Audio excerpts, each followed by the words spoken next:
Lithuania का programme बंद हो गया और हंगरी का प्रोग्राम भी बंद हो गया। इसकी वजह से बहुत सारे लोग, हमारे जो देसी लोग हैं, जो ज्यादा पढ़े लिखे नहीं है, जिन लोगों ने ऑलरेडी अपने एजेंटों को पैसे दे रखे थे, किसी ने 3 लाख 4 लाख 5 लाख, बाद लोगों ने 10-10 लाख तक लिथुआनिया के लिए, हंगरी के लिए, पोलैंड के लिए, मुख्तलिफ कंट्रीज के लिए, शेंजन कंट्रीज के लिए पैसे दे रखे थे। तो उन लोगों के प्रोग्राम जब नहीं लगे, वीजे नहीं लगे, तो उन लोगों ने अपने एजेंटों से जब पैसों की डिमांड की तो एजेंट उनको नए रास्ते बताने लगे कि हमारे पास ये वीजाज अवेलेबल हैं, ये वर्क परमिट अवेलेबल हैं, अगर आप कहें तो आपके इन्हीं पैसों में हम आपको इस वीजा पर भेज देते हैं। सर्बिया में तो जो लोग पहले सर्बिया का वर्क परमिट अप्लाई कर रहे थे, 8 से 10 दिनों में वर्क परमिट निकल के आ रहा था, अब वही वर्क परमिट लोड ज्यादा होने की वजह से 8 से 10 दिन की बजाय 1 से 1.5 महीना ले रहा है। बात ज़हन नशीन रखिए, 1 से 1.5 महीना, 2 भी लग सकते हैं आपका वर्क परमिट आने में। मैं अस्सलाम वालेकुम दोस्तों, मेरा नाम हाफिज उस्मान है और आप आइडियल वीजा के प्लेटफॉर्म से मुझे देख रहे हैं। कैसे हैं आप सब? उम्मीद करता हूं आप सब खैर आफियत से होंगे। आज की वीडियो में एक मरतबा फिर हम सर्बिया को, यूरोपियन कंट्री है, इसको एक मरतबा फिर डिटेल से डिस्कस करने जा रही हैं। आप सबके सवालात जो मुझे डेली बेसिस पर सर्बिया के हवाले से मौसूल होते हैं, मैं 1 बाय 1 आंसर भी करता हूं, लेकिन आज डिटेल से डिस्कस करूंगा ताकि तमाम लोगों को आगाही मिल जाए। आज की वीडियो में हम डिस्कस करेंगे कि सर्बिया की वर्क वीजा की रेशो क्या चल रही है, वर्क वीजा आप कैसे ले सकती हैं, विजिट वीजा आप कैसे ले सकते हैं, और इस वक्त जो सूरत हाल है एम्बेसी की, इमिग्रेशन की, वो क्या है। तो वीडियो मुकम्मल देखिएगा। आज की वीडियो में आपको मुकम्मल जानकारी फराहम करने की मैं कोशिश करूंगा। चैनल को सब्सक्राइब आप कर सकते हैं क्योंकि इस तरह की मजीद अपडेट्स आप लोगों के लिए आइडियल वीजा प्रोवाइड करता रहता है।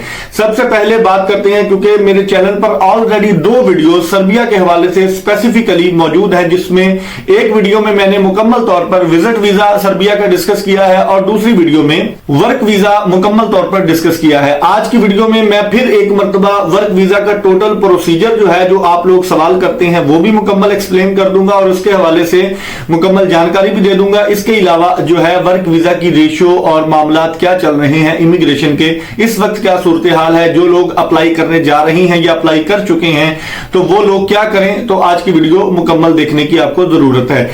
सबसे पहले बात करते हैं कि लिथुआनिया का जो है प्रोग्राम वर्क वीजा का, ये टीआरसी का बंद होने के बाद और हंगरी का वीजा बंद होने के बाद, इसके अलावा जो शेंजन के तमाम तर वीजाज हैं उनमें डिले आने के बाद बहुत सारे लोगों का रुझान जो है वो सर्बिया की जानिब हो गया। पाकिस्तान, इंडियन, जनूबी एशियन कंट्रीज की अगर बात करूं तो सर्बिया की तरफ बहुत लोग अप्लाई करना स्टार्ट हो गए हैं। और हमारे देसी लोगों की ये आदत है कि जब हम किसी एक चीज की तरफ हो जाते हैं, जब तक वो प्रोग्राम बंद नहीं हो जाता, हम तब तक उस काम की तरफ लगे रहते हैं। यही काम हुआ लिथुआनिया के साथ और यही काम हंगरी के साथ हुआ, अब यही काम सर्बिया के साथ होने जा रहा है। हो क्या रहा है मैं आपको लोगों को बताता हूं कि सबसे पहले ये हो रहा था कि जब हम वर्क वीजा अप्लाई करते थे तो आपका जो वर्क परमिट निकल के आता था वो ऑलमोस्ट 1 वीक से 2 वीक्स के दरमियान में निकल आता था। 2 वीक्स भी मैंने ज्यादा बोल दिए हैं, 5 से 7 दिनों में, एक हफ्ते में वर्क परमिट निकल के आता था। उसको एम्बेसी के पोर्टल पे अपलोड किया जाता था और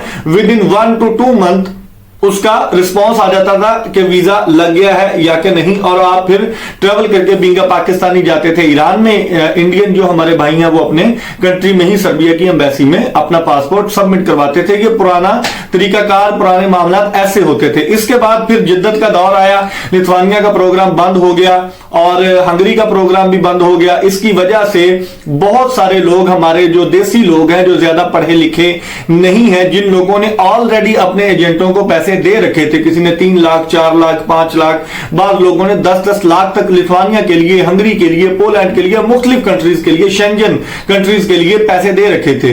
तो उन लोगों के प्रोग्राम जब नहीं लगे, वीजे नहीं लगे, तो उन लोगों ने अपने एजेंटों से जब पैसों की डिमांड की तो एजेंट उनको नए रास्ते बताने लगे कि हमारे पास ये वीजाज अवेलेबल हैं, ये वर्क परमिट अवेलेबल हैं, अगर आप कहें तो आपके इन्हीं पैसों में हम आपको इस वीजा पर भेज देते हैं। सर्बिया में, रशिया में, बेलारूस में, मुख्तलिफ जो नॉन शेंजन कंट्रीज हैं उनका वो जिक्र करते हैं। क्रोशिया भी आता है जो कि शेंजन कंट्री है, बुल्गारिया भी डिस्कस कर रहे हैं लोग। इसलिए जब एजेंट उनको बोलते हैं, फिर वो हमारे जैसे लोगों को, जिनको थोड़ी बहुत नॉलेज है, आप लोग समझते हैं, प्यार करते हैं, तो पूछते हैं कि सर क्या हम बुल्गारिया का अप्लाई कर लें, क्या हम क्रोएशिया का अप्लाई कर लें, सर्बिया का कर लें। तो आज हम स्पेसिफिकली सर्बिया को डिस्कस कर रहे हैं। तो इसलिए सर्बिया के हवाले से मैं आप लोगों को बताता चलूं कि जो लोग पहले सर्बिया का वर्क परमिट अप्लाई कर रहे थे, 8 से 10 दिनों में वर्क परमिट निकल के आ रहा था, अब वही वर्क परमिट लोड ज्यादा होने की वजह से 8 से 10 दिन की बजाय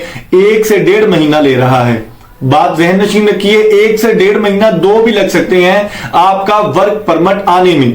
मैं तरीका, जो नए दोस्त अप्लाई करना चाह रहे हैं अपने कंसल्टेंट्स के थ्रू, जिनको उन्होंने पैसे दे रखे हैं, उनके लिए मैं अपनी राय दे रहा हूं। मर्जी आपने अपनी करनी है। मेरी राय के मुताबिक अभी आप रुक जाएं, अभी नया केस अप्लाई ना करें। उसकी वजह यह है कि जिन लोगों के पहले अप्लाई किए हुए हैं, हालांकि मेरे पास डिमांड मौजूद है, सर्बिया की डिमांड मौजूद है, मैंने पिछली वीडियो में भी बताया, लेकिन जितने दोस्त मुझसे राब्ता करते हैं वो कमेंट बॉक्स में भी आके बताएंगे, मैं वीडियो में भी आपको बता देता हूं कि सर हमें सर्बिया का वर्क वीजा चाहिए। मैं उनसे यही कहता हूं कि भाई मैं वो कंसल्टेंट, वो एजेंट नहीं हूं कि जो लोगों से पैसे ले लेके अपनी जेब में रखता रहे और 2 महीने बाद, 4 महीने बाद उनको वापस कर दे कि सर आपका काम नहीं हुआ और इतनी कटौती आपकी हो गई है फीसों की मद में। ये काम ना मुझे जेब देता है, ना करना चाहिए। मैं दोस्तों को सिर्फ ये कहता हूं कि मेरे केसेस अप्लाई हुए हैं, जब तक उनका कोई रिजल्ट निकल के नहीं आता, पॉजिटिव या नेगेटिव, अगर नेगेटिव आता है तो भी आपको बताऊंगा, अगर पॉजिटिव आता है तो भी आप लोगों को बताऊंगा कि आप वीजा अप्लाई करें या कि नहीं।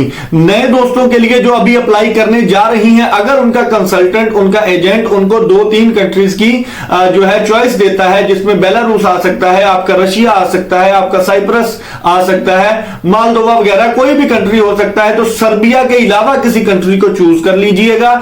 उसकी वजह यह है कि आपकी सर्बिया की वीजा रेशो भी अभी डाउटफुल हो गई है फिलहाल, अभी तक की डेट्स में। आने वाले दिनों में क्या होता है कुछ कहा नहीं जा सकता।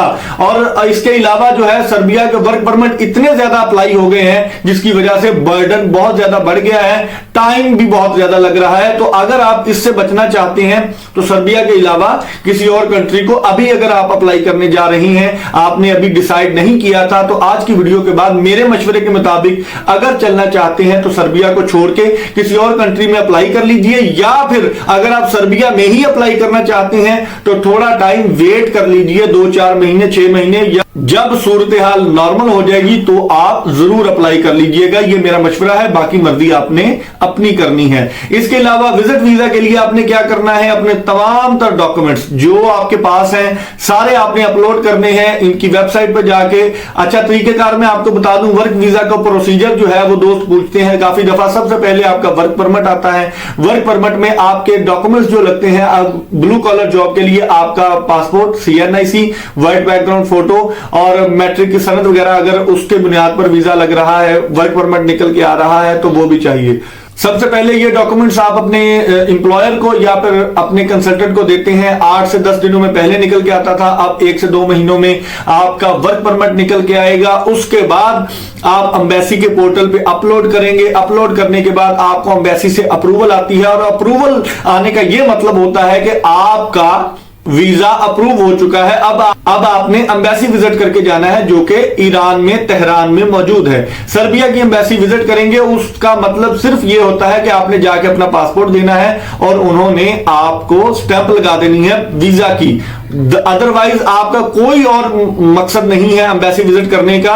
एम्बेसी जब तक अप्रूवल नहीं देती तब तक आप विजिट करके नहीं जाएंगे। अगर एम्बेसी की अप्रूवल आ जाती है तो आप जाएं, अगर नहीं आती, जो मजीद डॉक्यूमेंटेशन मांगी गई होती है वो प्रोवाइड करें। जब तक आपका वीजा यानी कि अप्रूवल आने का मकसद ये होता है कि आपका वीजा लग चुका है, तो ही आप एम्बेसी विजिट करके जाते हैं, वहां से वीजा स्टैंप करवाएं और सर्बिया के लिए ट्रेवल कर दें। सिंपल सा प्रोसीजर है, ये मैंने सारी चीजें आपको बता दी। विजिट वीजा के लिए आपके अपने डॉक्यूमेंट्स होते हैं, आपकी बैंक स्टेटमेंट, फाइनेंशियल डॉक्यूमेंट्स, आपके FRC, MRC, आपके प्रूफ ऑफ फंड्स, आप क्या करते हैं, ये सारी चीजें लगाने के बाद इनविटेशन लेटर चाहिए होता है, जो कि सर्बिया से आपको मंगवाना होता है booking.com से या किसी भी पोर्टल से।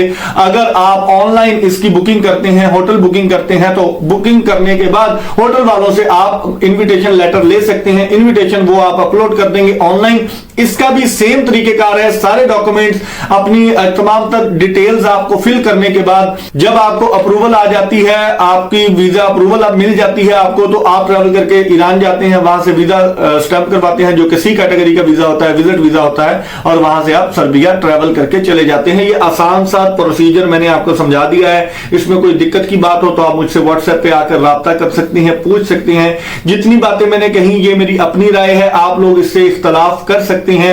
चैनल को आप जरूर सब्सक्राइब कर लीजिए। आने वाले दिनों में बहुत सारी नई मालूमाती वीडियोस मैं आपके लिए लेके आ रहा हूं। कोशिश करता हूं कि डेली की बुनियाद पर बना दूं ताकि आप लोगों को आगाही मिलती रहे। कल की वीडियो में, परसों की वीडियो में बुल्गारिया, हंगरी, लिथुआनिया की जो नई अपडेट्स हैं इंशाल्लाह 1 बाय 1 वो मैं डिस्कस करूंगा। तो उम्मीद करता हूं मैं आप लोगों को सारी बातें समझा पाया हूं। अगर कोई बात रह गई हो नीचे कमेंट बॉक्स में पूछिए। व्हाट्सएप ग्रुप का लिंक डिस्क्रिप्शन में मौजूद है, ग्रुप में आकर पूछ लीजिए, मेरे पर्सनल व्हाट्सएप पर आकर पूछ लीजिए। इंशाल्लाह मैं आप लोगों को आंसर करने की पूरी कोशिश करूंगा। तो कल तक की वीडियो के लिए अपने मेजबान हाफिज उस्मान को इजाजत दीजिए। दुआओं में जरूर याद रखिएगा। अल्लाह निगहबान।